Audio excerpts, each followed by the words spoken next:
বিদ্রোহী গোষ্ঠীগুলোর সমন্বিত আক্রমণের মুখে সম্প্রতি সিরিয়ায় আসাদ যুগের অবসান ঘটেছে। একই সাথে আসাদ পরিবার হারিয়েছে সিরিয়ার ক্ষমতায় থেকে দীর্ঘ সময়ের শাসনভারের দায়িত্ব। 1971 থেকে 2000 সাল পর্যন্ত সিরিয়ার প্রেসিডেন্ট পদে ছিলেন হাফিজ আল আসাদ।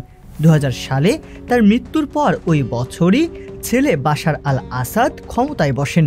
হাফিজ আল আসাদের শাসনামলে অনেকগুলো সামরিক অভ্যুত্থান হলেও তা সফল হয়নি, বরং বিরোধীদের দমন ও গণতান্ত্রিক নির্বাচন প্রত্যাখ্যান করে তিনি কঠোর হাতে দেশ শাসন করেছেন। তবে বাশার আল আসাদ ক্ষমতায় আসার পর থেকেই ক্রমাগত পরিবর্তিত হতে থাকে সিরিয়ার দৃশ্যপট। আরব বসন্তের সময়ে সূত্রপাত হয় গৃহযুদ্ধের ফলাফল হিসেবে সামাজিক অবকাঠামো, অর্থনীতির ধ্বংস সহ বাস্তুচ্যুত হয় কয়েক কোটি সিরিয়ার নাগরিক। তবে আসাদ পরিবারের দীর্ঘ 54 বছরের শাসনামল শেষ হয়ে গেলেও মধ্যপ্রাচ্য জুড়ে নতুন করে রাজনৈতিক অস্থিতিশীলতা সৃষ্টি হওয়ার আশঙ্কা তৈরি হয়েছে। বাশারের পতনের পর সিরিয়ার ভবিষ্যৎ রাজনৈতিক পরিস্থিতি নিয়ে ইসরায়েলের কূটনৈতিক মহলে উদ্বেগ দেখা দিয়েছে।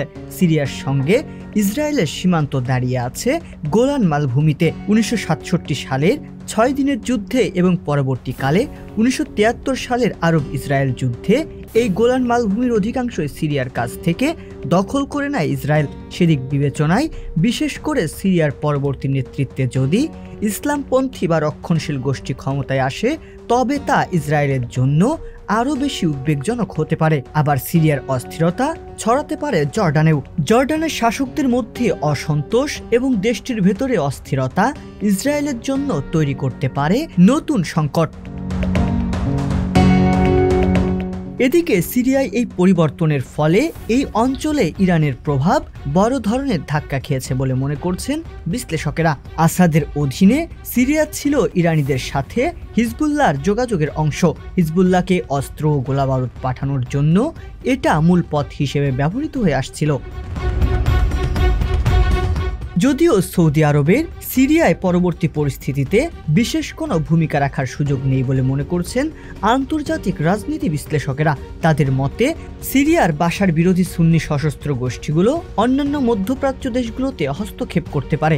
এছাড়া সিরিয়ার বিশাল এলাকা জুড়ে একসময় নিজেদের নিয়ন্ত্রণ প্রতিষ্ঠা করেছিল মধ্যপ্রাচ্য ভিত্তিক ইসলামপন্থী সশস্ত্র গোষ্ঠী ইসলামিক স্টেট বা আইএস। প্রেসিডেন্ট বাশার আল আসাদের পতনের পর দেশটিতে আবারও এই গোষ্ঠীর মাথাচাড়া দিয়ে ওঠার শঙ্কা তৈরি হয়েছে বলে মনে করা হচ্ছে।